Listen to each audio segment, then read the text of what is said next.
Great to see you. No, I think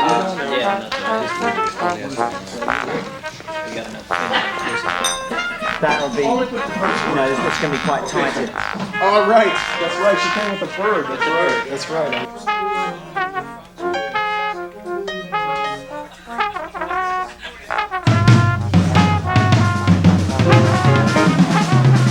One thing that impressed me when Steve Gadd came into the studio the first time he came in the morning, I went over to the door to meet him and kind of, Steve, how are you feeling today?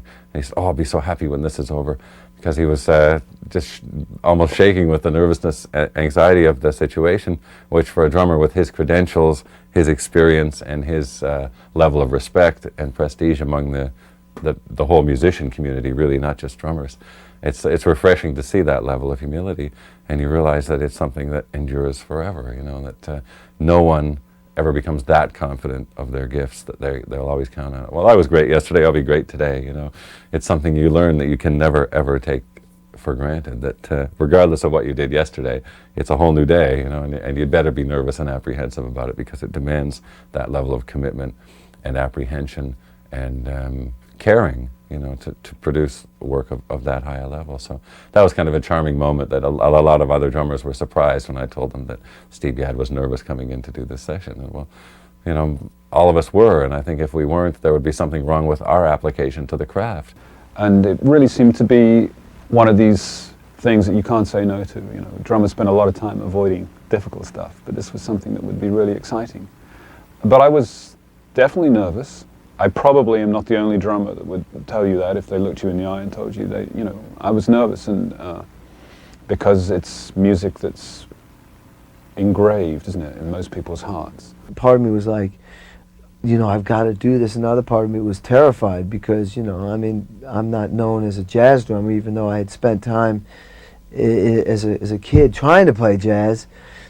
To actually come and play with the Buddy Rich Big Band was a really terrifying thought. Yet I felt like I had to do this. It was an opportunity to almost fulfill a dream. My emotions ran the entire spectrum, from excitement, sheer fear, and everything in between.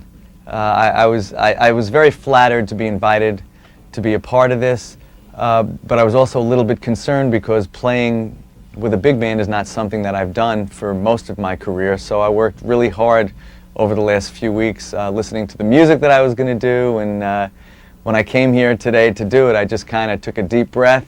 I told myself just to have a lot of fun. I'm playing with one of the best group of musicians in the world, and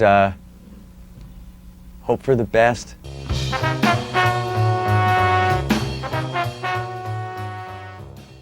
He had been working on this big long track, and I suggested to him, well, it'd be good if you could do a short one too, and we sent him over the tape for Machine.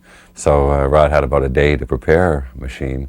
He also, like all of us, came in nervous about it. In fact, he'd been so nervous in the days leading up to it that he was almost thinking of backing out, and he mentioned to his wife that, I don't think I can do this. I feel bad. Maybe I think I might be sick that day. And his wife said to him, are you a man or a mouse? And he said it humiliated him and inspired him so much, and it's a perfect example of the kind of urge that the right person in your life as a partner can give you to steel your resolve to come in. But he came in and I thought really did a superb job on the track, and in some ways it's as good sometimes not to be too prepared, and that you get that sense of here's a musician who obviously knows, he learned the arrangement, but he's playing a little bit on the edge and winging it a little bit as he went. And magic can come of those circumstances, and in this case, when you're under pressure, I know for myself, I never perform at a pitch that I can when I'm in the recording studio making a record. But in this case, I thought Rod came in with all of the obstacles and difficulties of not having had time to prepare and so on. And despite Rod's own misgivings, I thought he turned in a really good performance.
One of the things I'd like to show you that Buddy showed me, although a lot of times he didn't like to really talk a lot of nuts and bolts about drumming, you know, he'd like to talk about sports.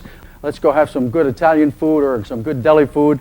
But one thing he showed me at my request years ago was I noticed when he rolled very loudly how seamless it was. You never seem to hear the hands hitting. Every drummer wants to roll like that, but Buddy did it better than anybody, and he particularly could roll very loudly. So I noticed his hands making sort of two circles, and I said, what is that you do? He said, oh, that's the old whipped cream roll that I got from some of the old New Orleans drummers. And he demonstrated it for me. Simply what it is you come in sideways in a circular motion on the drum, kind of like this, so that you have less hand hits than when you play like this. Meaning no matter how good you are with the straight up and down vertical, you're going to get quite a bit of hand rhythm. Buddy circumvented that by using this old New Orleans technique, and he went.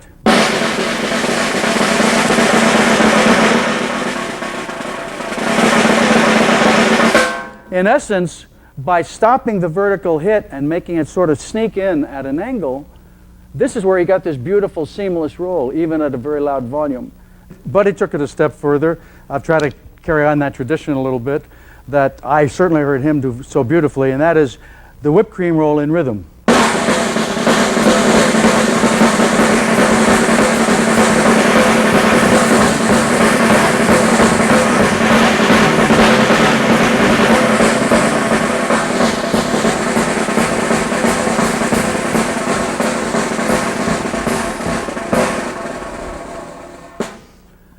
I hope that helps you get into the woodshed and just practice that whipped cream roll, and you'll have a nice seamless thing the way Buddy did.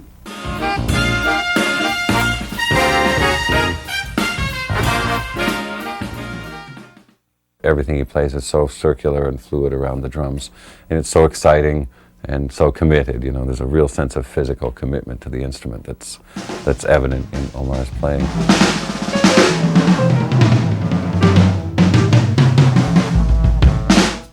So this was one that he came into, wanted to do slow funk, one he'd done live with the band before, and eminently well suited because it's quite an intricate arrangement with all the little syncopated parts that the band and the drummer have to be absolutely locked in.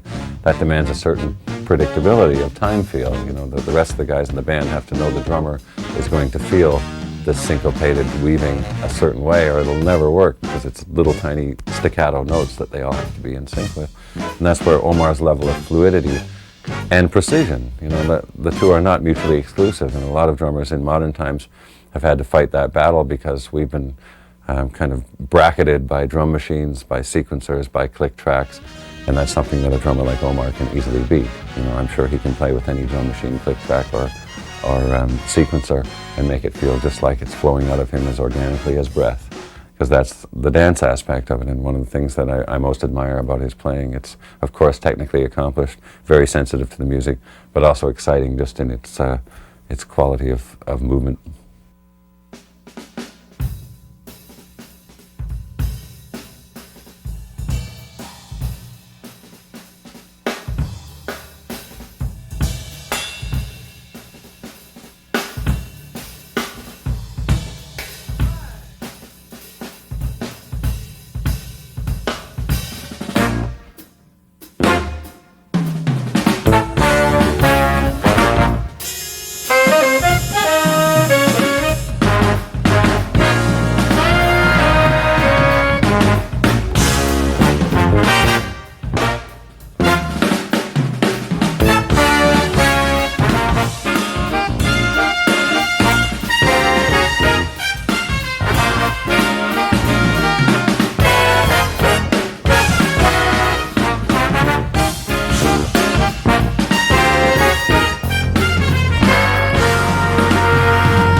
I had the privilege of meeting him in about 1937. I was 13 years old and he was 19.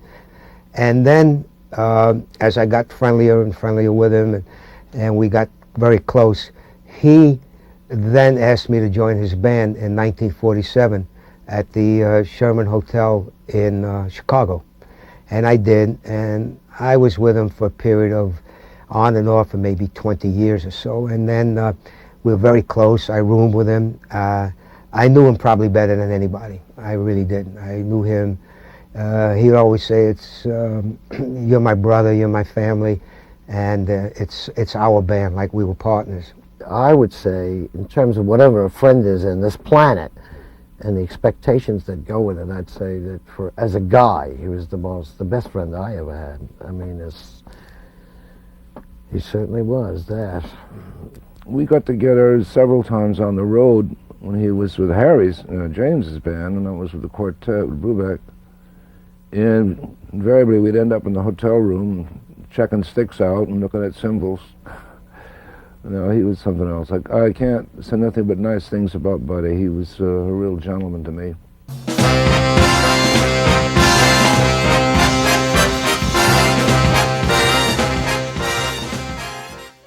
He was a dear friend of Buddy's too. One thing that that Joe said when he came into the studio and people were talking about something different memories of Buddy, and good or bad or whatever, and all Joe said, "Well, Buddy was always nice to me." And I thought, there's a great commentary, a man who knew him for, again, probably how long, 50 years? There was nothing bad to say. He was always nice to me. That's great. But Joe was, of course, is a kind of a national treasure for his technical ability on the drums and his ability to make it a musical instrument.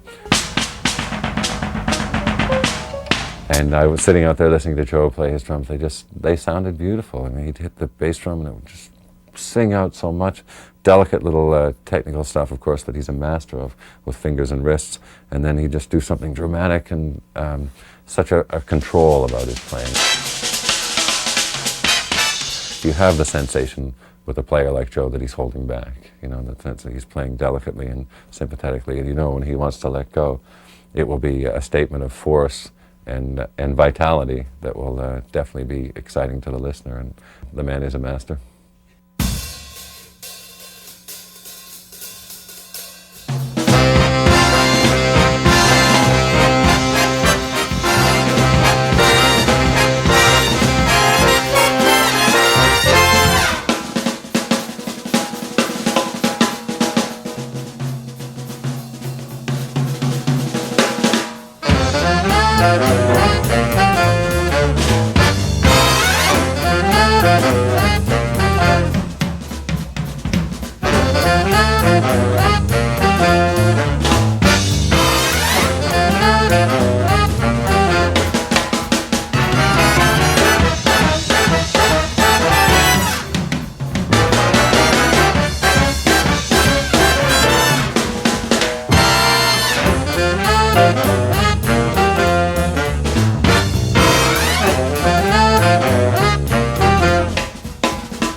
You know, many things have been said about Buddy's temperament, his personality, his disposition, and all the things that Buddy is alleged to be.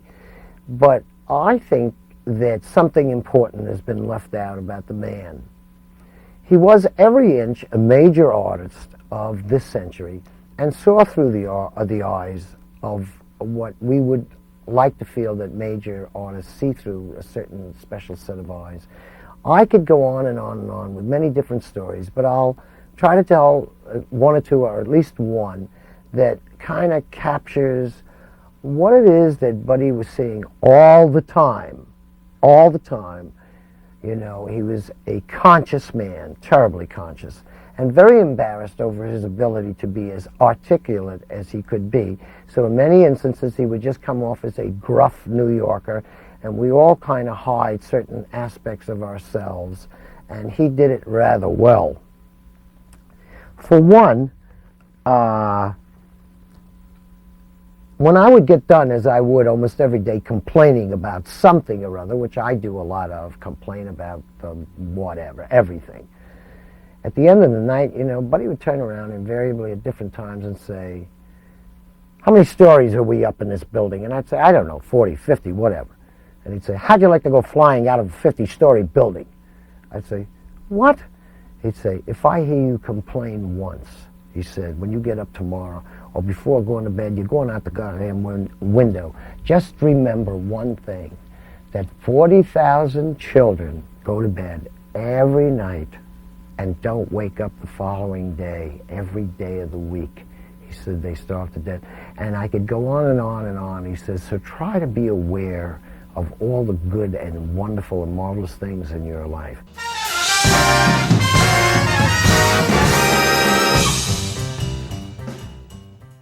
Steve Smith was one of the few drummers on the project that I had actually met before.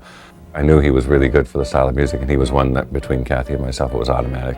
Steve Smith should be there.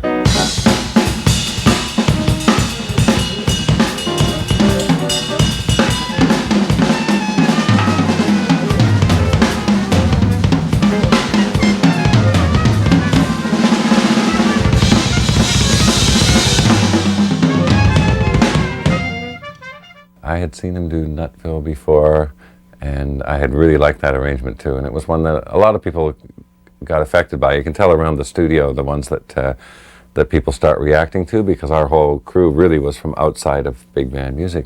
But as producer, that was very valuable to me, because Paul Northfield, as the engineer, whichever songs he found accessible, I knew there was something in common ground there for people who weren't used to this style of music, and Nutville was one of the ones that seemed to appeal outside of it, just as for its rolling sort of Latin feel.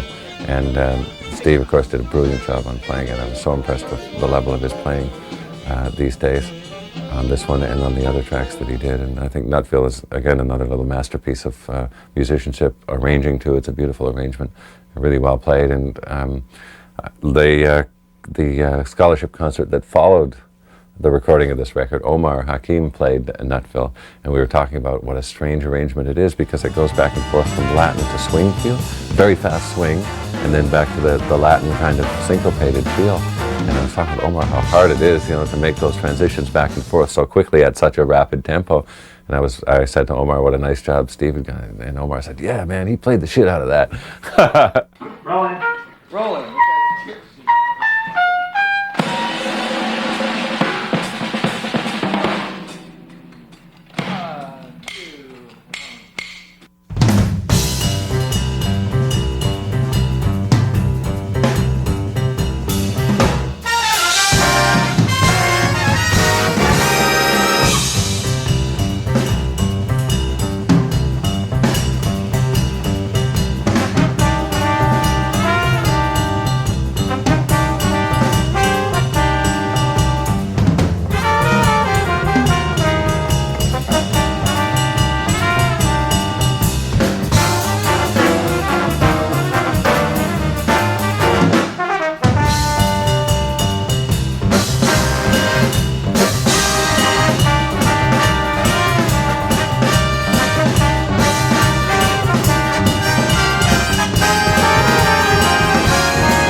It was really challenging to learn the charts and get the music together, but I had a good time doing it, and it brought my playing to a new level. To to focus on the music and do the best job I could do with it.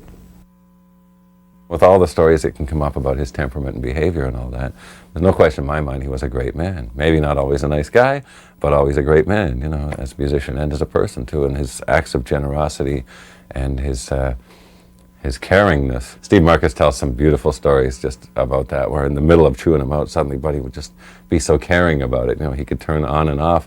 His anger was such a facade and so shallow. And it was just a release of frustration, and then he'd be in the middle of yelling, but he never lost his humanity. And Marcus will tell stories like Buddy would be ranting away at him for, you played terribly tonight, and if you make more mistakes like that, I'll throw you out the window, etc., expletive deleted. And then suddenly he would accidentally nudge against Marcus while he was yelling at him. He'd stop, and the whole anger would melt away. Oh, sorry, are you okay? You know, just, it could be instant, in and out. So those kind of things make you realize that, you know, if he was short with no patience for the fools or whatever, then, you know, these can be easily forgiven when, in the whole totality of things, still you have a great artist and a great man at the bottom of it. You know, might have shot off his mouth once in a while. Big deal, no harm done. But in the final analysis, helped so many people and was so generous with his spirit, you know, to the people he cared about and even to strangers, that this becomes, in the final analysis, this was a good man, you know. Not always in control of his temper, but who among us is without flaws? It was very difficult to get Buddy to leave the house at any time, because once, or any place where we were at, he liked this piece, he'd shut the door, take the phone off the hook, close the windows, you know what I mean? He didn't really, he was a private man for the most part, actually. He was very good on stage, the fastest as a speeding bullet, but he really wasn't like that, you know, in private social circumstances, and certainly alone when we were alone. He was a man who really liked his peace of mind. He was like of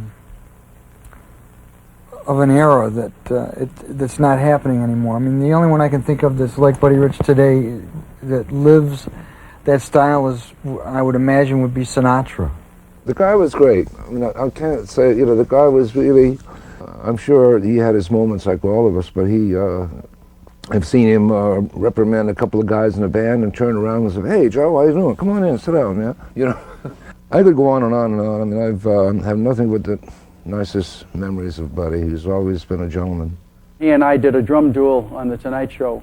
And contrary to what a lot of people might think, being I was a friend of Buddy's and I knew kind of where he came from, I know that when he has respect for you like you have for him, an occasion like that of what could be called a drum duel or drum battle is really a time just to have fun. And the competition thing doesn't come into it. It's hard to explain it, but Buddy was really so full of fun at times like that. And actually the furthest thing from his mind was to try to show you up. I mean, he's not going to go into high gear deliberately to try to show you up. That he didn't come from that at all. I mean, he's going to play real good. He wouldn't be able to play any other way. But I tried to play real good too. And what I mean is, we both kept a good high level of drumming, but the furthest thing was for one to, in a sense, try to cut the other. It was more like, oh yeah, that was great, let me do some of my stuff. And you might call it mutual admiration and mutual fun. And that's the kind of thing that Buddy did with Louis Bellson, and even with Gene Krupa in his later years, having a fun exchange and things like that, you know. And that was the good side and dear side of him that I had a chance to know. And believe me, he was a very, very good friend to friends, a very, very good friend.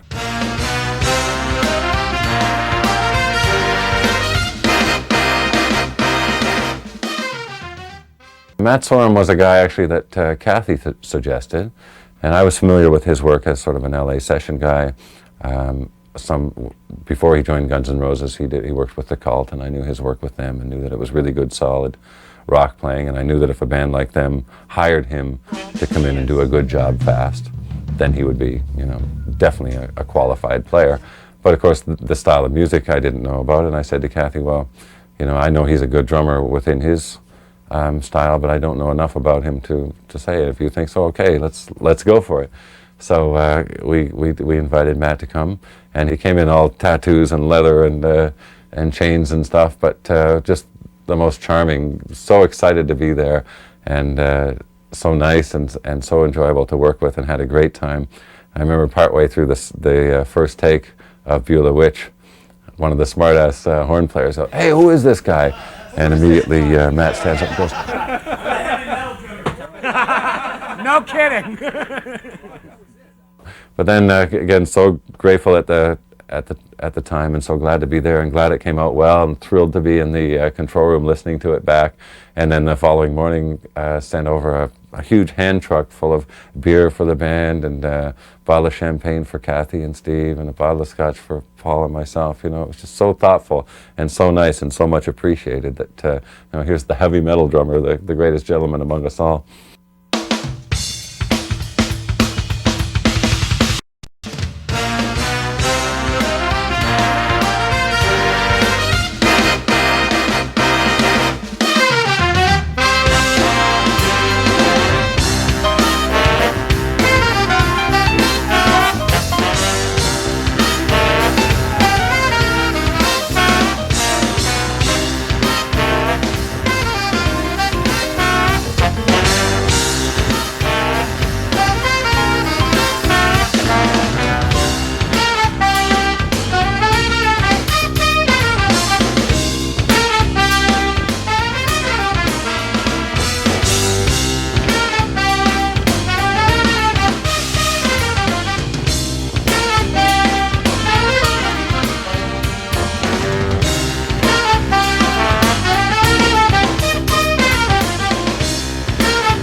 one of the reasons that I like to include Simon Phillips on this is that his playing has always just so impressed me.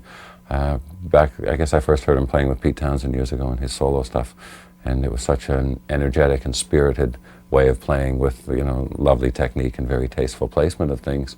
And then I watched his work over the years and always really liked it. I'd asked him to do Dancing Men because no one else had picked it yet, and I knew I really wanted that song. So he agreed to do that, and then at the end of a long, long day, he was still, you know, just, if we can just do this a couple times to get this other one.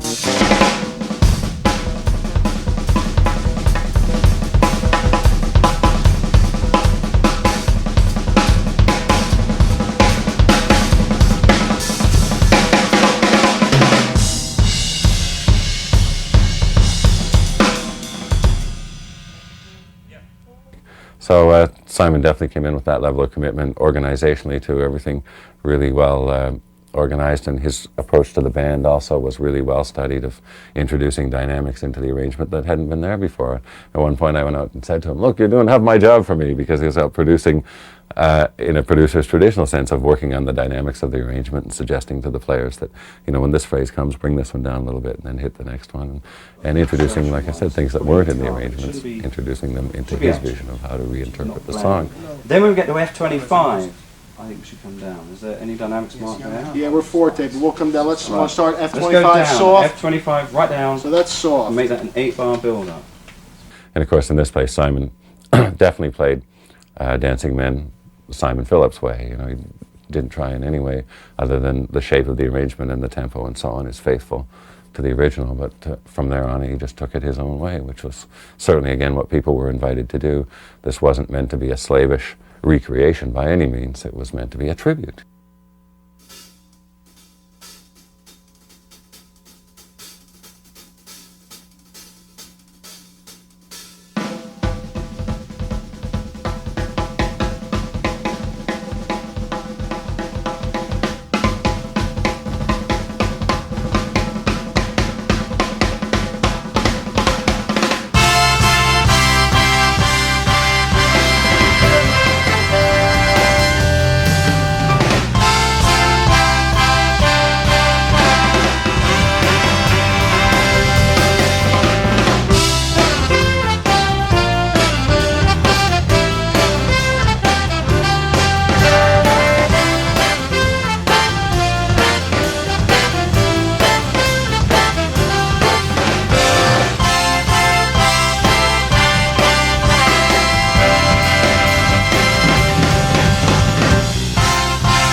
well, there's 18 other drummers, and I make a choice on a song, and Kathy said, well, unfortunately, you know, Kenny's doing that, or Dave Weckl is doing that one. I said, well, how about this one?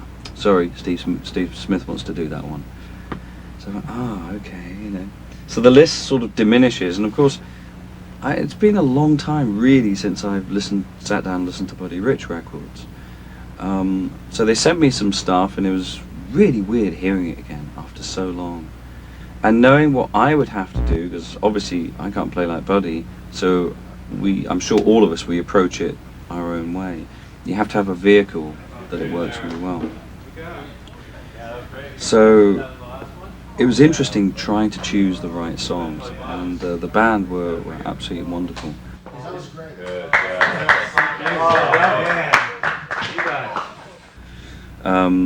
And after a sort of couple of takes, you sort of get into the environment again. But it was very, very strange after so many years of playing with like a loud bass player and a guitar player and a keyboard player, and playing left-handed, because I used to play right-handed years ago, and that's when I learned to play sort of that sort of music, but I've never played it left-handed. So it was quite an experience. It was very strange. And it took a little bit of getting used to, and I'm sure I'm going to be thinking about that for a while, but a very unique experience, and it was wonderful. Come and listen. You sound like a story. One of the greatest advantages that we had was Buddy's restlessness as a musician, because the choice of material ranged from Buddy's first band, I think 46, late 40s anyway. So there was traditional swing material from then, stretching all through the 50s when different styles of jazz, of course, started to creep into big band arranging. And then into the 60s when Buddy was open to bringing in R&B rhythms and rock rhythms and experimenting with them and giving his arrangers free rein.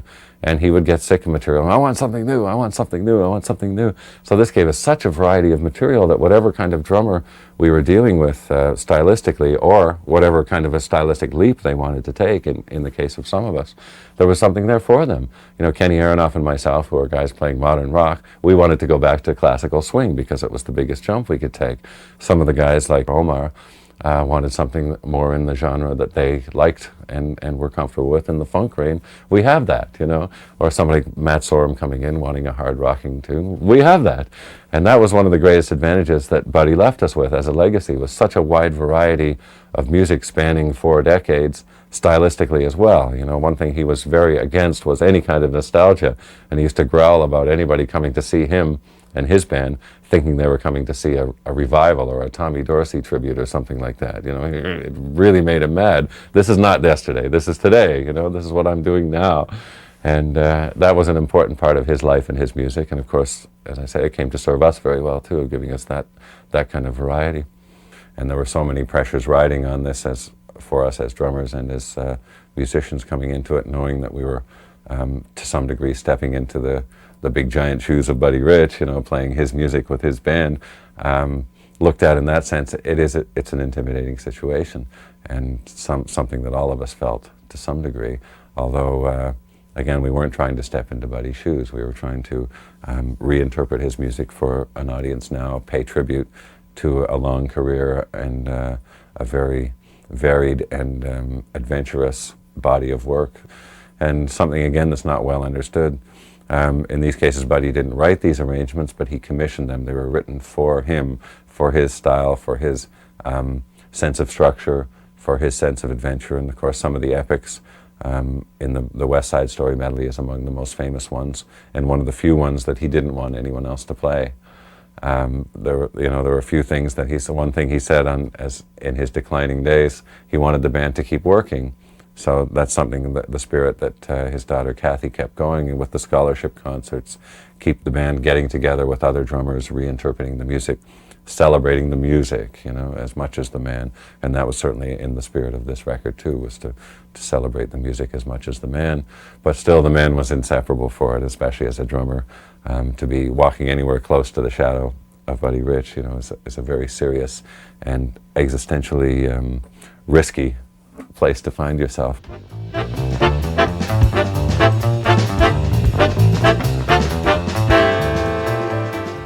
Billy Cobham for me was a very early, very strong influence during the 70s when he was doing the CTI work and that. I was just pretty much a beginner.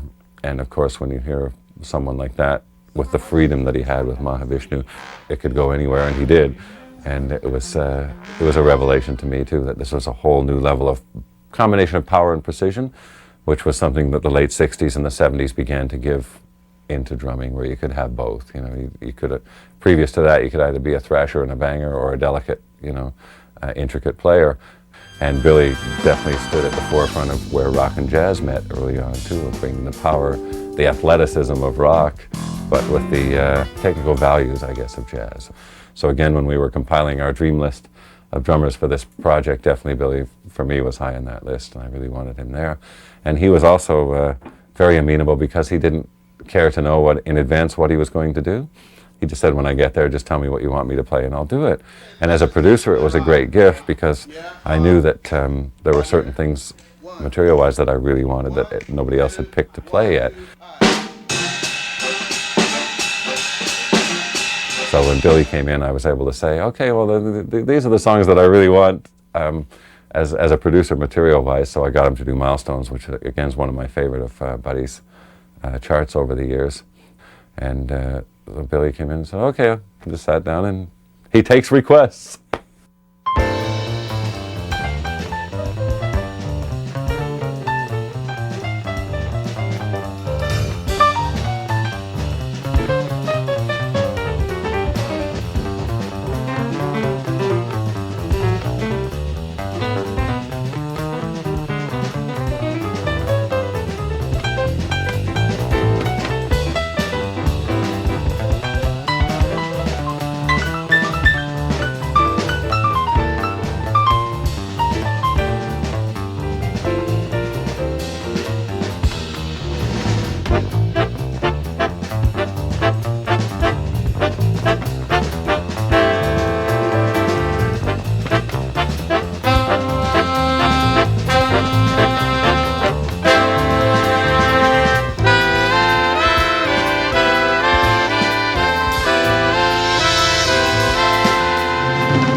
The band, if they listen to you and you listen to what they have to say, you become this unified element that moves forward as one. I always wanted to be a big band player. Being in the recording studios in the late 60s and early 70s gave me a chance to do some things like that on different things. It's like you come to the studio, somebody calls you up and says, hey, okay, we got a record date, starts at 10, setup is at 10, gig starts at 11, 3-hour session, we need to do 2 tunes. Okay, cool. You go in and you put your best musical step forward. And felt that way today. Felt fine. Very comfortable.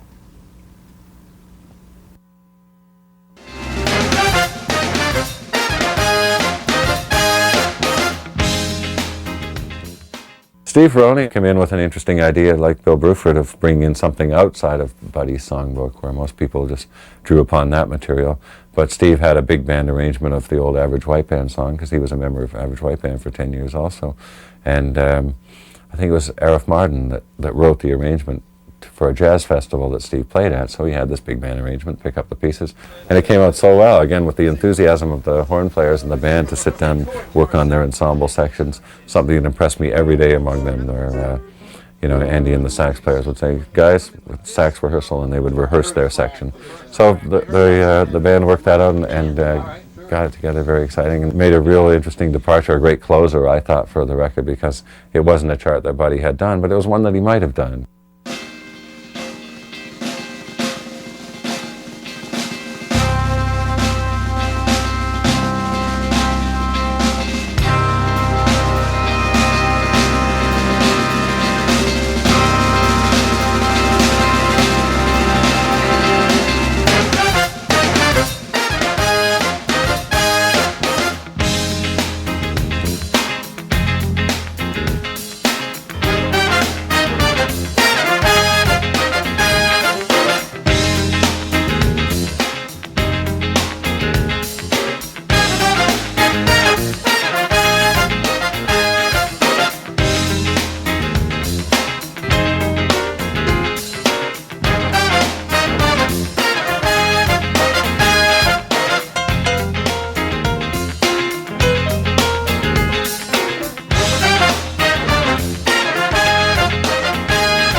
left a lot behind. A lot of work for these young drummers to listen to, and the old ones too. Anybody that I've always been into as a young kid listening to drummers always had that attitude, always had that feeling of what Buddy was about, the same intensity, the same approach to the drum kit of just playing the instrument to the best of his ability and the top of his ability and better than anyone else. When he was ill, I'd call him up every day. You know, I was going to go out there to see him, and he'd talk to my wife, and at first he'd sound a little. One time I'll never forget this. When I called him, he said, "It's all over, Joe." He said, "It's finished." I said, "Come on, what's the matter?" You know. He said, "It's all over." He said, "I can't even hold a stick." So I told him, I said, "Look, I'm going to go out there and get your butt. We'll practice together. I said, I'll get you in shape." So by the time I get off the phone, he'd be sounding good again, you know. And then he'd talk to my wife, and he'd tell my wife, he'd say, "Well, you make sure he keeps playing. I don't want him to stop playing." You know, there's some imitators, but nobody will ever play like that. You know, it's just one of a kind. Neil Peart should be commended for his respect for Buddy, and I'm sure if Buddy's looking down, and I'm sure he is, I'm sure he's smiling about every one of these drummers come to honor his name and for the great that he was. He brought something to the drum world that's so unique that never will be replaced. It's just, he did his thing and that's it. And he's left us with something that it will influence us and give us that kind of smile like, that guy was really the stuff. And I would say the biggest thing and most important thing that we all learned from him was to play your very best at all times. And he proved that every time he picked up a pair of sticks.